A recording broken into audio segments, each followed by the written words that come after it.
అయినను పోయిరవలే హస్తినకు అని మీరు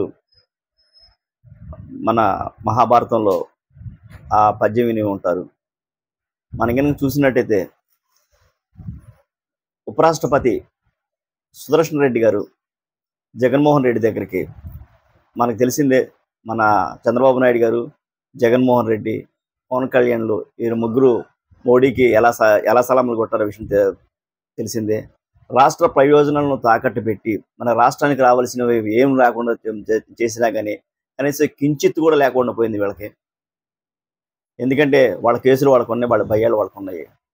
అందుట్లో మనం తప్పట్టాల్సిన అవసరం లేదు. వాళ్ళు అట్లానే ఉంటారు కాబట్టి మాట్లాడాల్సింది మనమే. విశాఖ హక్కు పోయింది. మన ఆంధ్ర బ్యాంకుని తీసుకెళ్ళి ఎక్కడో పనికి మాలిన బ్యాంకు ఎక్కడో దాన్ని ఏమంటారు అంటే మన భాషలో చెప్పారంటే పవన్ కళ్యాణ్ లాంటి హీరోకి తీసుకెళ్ళి ఆలీ సినిమాలో సైడ్ క్యారెక్టర్ పెట్టినట్టుగా మన ఆంధ్ర బ్యాంకుని తీసుకుని వెళ్ళి ఆ యూనియన్ బ్యాంకులో కలిపేశారు. అయినా కానీ మాట్లాడలేదు. మన బీజేపీ పెద్దలు మాట్లాడలేదు, మన టీడీపీ వాళ్ళు మాట్లాడలేదు, వైసీపీ వాళ్ళు మాట్లాడదు, జనసేన అసలే మాట్లాడదు. వీళ్ళ పరిస్థితి అర్థమైంది కదండి.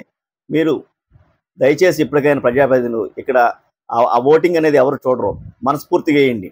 ఎందుకంటే మన రాష్ట్ర ప్రయోజనాలు ఏమి ఇచ్చేయలేదు. కనీసం అటువంటి అభ్యర్థులు ఒకళ్ళు ఉంటే మీకు రేపొద్దున మంచిది, మాకు కాదు, రేపొద్దున మీకు మంచిది.